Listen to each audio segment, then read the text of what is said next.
Hello and welcome to Varsity Blues, officially changing the name. Gotta change that graphic on the intro. Alex Prasad, alongside Chris Eshawn, making his first appearance since the few weeks since the very beginning of the season.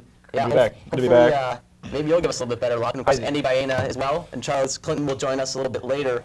But it's a beautiful day in Ann Arbor, guys. You know, it was nice and warm. Is it? I didn't notice. Mid-October, Alex, it's warm. I just want to say I've been on WOLV TV for 4 years now, and this has to be the most concern going into a show I've had is something profane is going to jump out of my mouth. So I just want to apologize in advance. I'm going to do my best to keep it clean, but that's just how I'm feeling right now, Alex. Boy, yeah, Andy. I mean, are you going to be able to keep it clean? I mean, you know, I'm a little less angry than Eshawn. I'll just put that out there. So not angry, I'm not too just disappointed. Let's just get into the highlights. All right, yeah, let's get right into the highlights. Then we're going to talk about the future, which is probably a little bit brighter than the present is right now. Let's go to the tape. Let's check out what happened in this game on Saturday.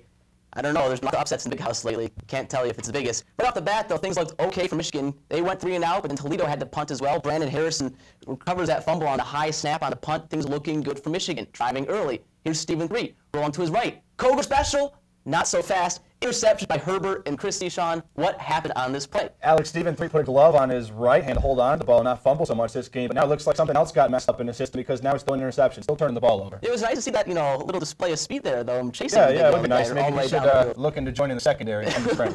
Well, just like that, in the early going, it looked like it was going to be 7-0 Michigan. Instead, 7-0 Toledo.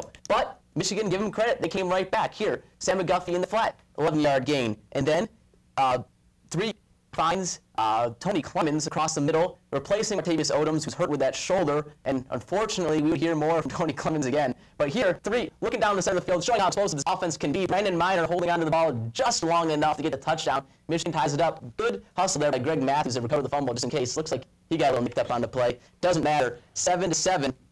Things, you know, maybe Michigan's waking up in this game, right? Michigan stays on the roll, and just in the second here, there you go, Casey Lapata, an easy 26-yard field goal, piece of cake, right through the middle of the uprights, 10-7 Michigan. Hey, if we could get a 26-yard field goal on every drive, guys, I think things would go well, right? 10-7 Michigan. And speaking of field goal kicking, Toledo's kicker had not missed a field goal going into last week. He'd made 24 straight or something like that, a MAC record. You know, go figure. Missed one last week, and then again in his first attempt here at the big house, maybe he had, you know, a little bit, maybe that home field advantage was kicking in. He misses it wide right, doesn't pull it far enough. So average that kick in Casey Lapata's in the fourth quarter, and maybe be a little bit happier. Still 10-7 Michigan, but Toledo just kept coming back at that Michigan defense. Aaron O'Pellett had 50 passes in this game, threw for over 200 yards, and Toledo held the ball longer than Michigan, 6 extra minutes. Right there, tied it up at 10 in the third quarter. And starting in the third quarter for the Michigan Wolverines, Nick Sheridan knocked Stephen 3 injured his shoulder in the first half, something that we did not learn until after the game. And Sheridan keeping it on a couple of option keepers there, something 3 was not doing early in the game, but Michigan's drive stalls. And then, good luck for Toledo.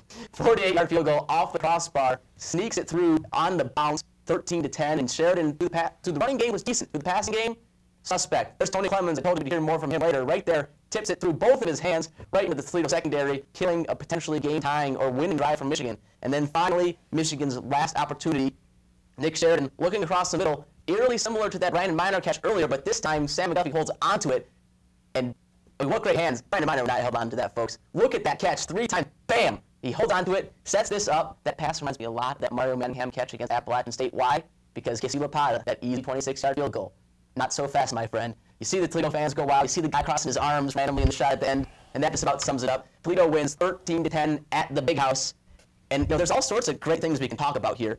First time Michigan's ever lost to a MAC school. We're 24-1 against them now. Excuse me, Michigan is 24-1 against them now. Last time Michigan didn't have a winning season in 1967. Michigan's been to 33 straight bowls. All these things now in jeopardy. Toledo 1-4 coming in this game.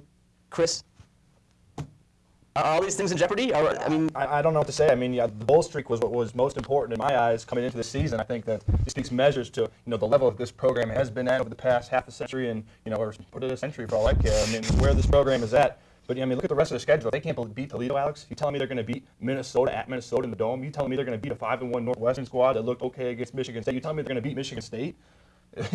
you better start getting some things together here, because it is not looking good for this team. They just look like they're down the dumps right now. I mean, it looks like everything's been worked on in practice, and it just looks like they're playing in the shell of themselves right now. Maybe whatever's going on in practice, it ain't working. It ain't working out. Well, you heard Rich right after the loss to Illinois, describing the fumbling problems, and he ain't never seen nothing like it. He didn't know we hired a West Virginia boy. He knew after he said that. But what about these turnovers? This time it wasn't the fumbles, but it was the interceptions that cost Michigan. Well, I mean, I doubt he did anything to fix that. I'm not going to give him the credit on that. And as far as the interceptions, I mean, you have him putting on the glove. Like, I don't know what's going on here. It's just a general problem with these turnovers, and I don't think that the coaching staff, the fans, the players, anybody has an answer for it. It's something that we're just going to have to try to work through, and there's no option. And you saw so many things. We have new problems this year. The Michigan team has new problems this year. We can't hold on to the football. The offense cannot hold on to the football. I'll tell you what the problem is, Alex. I'll tell you what the problem is. The team is undisciplined, and this all falls right on the coaching staff, right on Rich Rodriguez. They're 7 weeks into the season. They've had a full summer, a full training camp back in August, 7 weeks into the season, and they're still undisciplined. That falls on the coaches. When you got the penalties that they're committing, the missed assignments, they're still missing blocks, they're still missing tackles. Half the time on defense, there's defenders, they're ready to make the play. They just totally whiff and let the guy run, and somehow, let the opposition keep going on the field. The players are there in position. It comes down to Rodriguez. These kids are not disciplined. If I'm Rodriguez, I'm having practice Sunday afternoon, 3-hour practice, all pads, all the way through Friday, all pads all week. He said, after the Illinois game, they were soft. They're still soft. They lost to Toledo. They're still soft. I got news for them. Still soft. Need to go out there and practice. In relation to that, though, I'm not sure we want to be killing this team. We always need to look. What are you going to do? What are you going to play for? Andy? What are you going to play for? A bowl game? We can You're not going to play for a bowl game. Find out who you get. The Meineke Jiffy Lube. You're not even going to make that. They're not even going to make that. Is not worth it. Okay, so there's no reason they're not going to these win guys 6 games try to develop their skills for next season and get them ready to play hard in the future. Exactly. There's no reason. You got to whittle it down to about 20 or 30 players. You only need 11 players to play. I don't know how many. Are you putting in recruiting 54 players? That's what you have to do. You have to find out what team. What do you have in that locker room? What do you have? You have to find out. What's going on? You have to find out, Andy. I don't know what's happening. You have to find out what do you have in that locker room right now. Right now, you got a bunch of sissies, a bunch of wimps, a bunch of girls in that locker room. Watch the kickoff. You think I'm joking? I'm not laughing at all here. Watch the kickoff. Watch how they try and set wedge block. They try and set a wedge block and run up the field and block somebody, but then they tiptoe to the guy that's about to go hit him in the face. That goes right in the coaching staff. If they're going to be like this, just have them hit each other all practice. 3 hours, just not stop hitting. Earlier we talked about you being a little too angry, Sean. I'm not angry. Here's the point where everyone, including the coaching staff, needs to use a little restraint. These kids are young. There's no reason the Wolverines, nobody thought they were going to come out and go 9-0 this year. Granted, they could have been doing much better. I mean, we're still starting sophomores and freshmen at so many positions. It's ridiculous. But there's no excuse 7 weeks into the season to be an undisciplined football team. That falls right on the coaching staff. Go out there and practice. Coaching staff, get it in their heads. If they're not going to do things, make them run.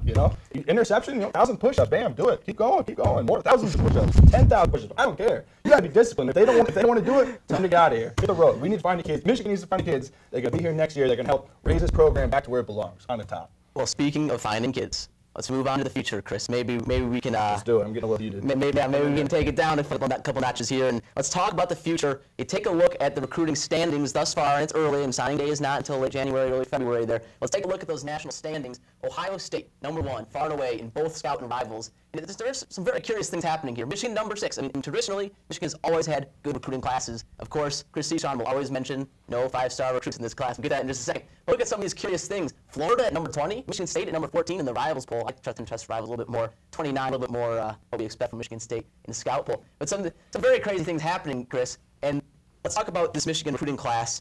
Is there hope for the future in this recruiting class? Yeah, there's hope. But you said no 5-star recruits. We're still waiting. They got all these 4-stars, and that's great. But you know what you need to compete with the big boys and be one of the best programs in the country. You need to have a 5-star recruit. And I thought they had one about a year ago. They had a commit named William Campbell, the big defensive tackle from Detroit Cass Tech. And just a few weeks ago, he pulled out his verbal commitment to Michigan, and now he's back to an open recruit. He might even go to LSU. Good old Les Miles is going to snag another one from Michigan. So it's a good class, but it's just good. And this is Michigan. This is not a place where good is acceptable. You need to be great, and they need to get a big name in there. Maybe they're still looking at Jelani Jenkins, the linebacker, and then Ruben Randall, the very speedy receiver. So some big names still on board for Michigan. No, well, that's very true, Chris. And What about those 5-star recruits, Andy? I remember some running back from Syracuse, New York, that was only 3 stars that turned out to be. That's okay. true. There's a few of them. What about that? Does the lack of 5-star recruits perturb you? Did that Andy, hold on. Did that 3-star running back? me. Did that 3-star running back Mike Hart ever beat Ohio State? No, he didn't. Okay. So go ahead. Mike Andy, go Hart ahead. the best year of Mike Go Hart ahead, is not my favorite Michigan player ahead. anymore. However, regardless, the lack of 5-star recruits does not scare me that much.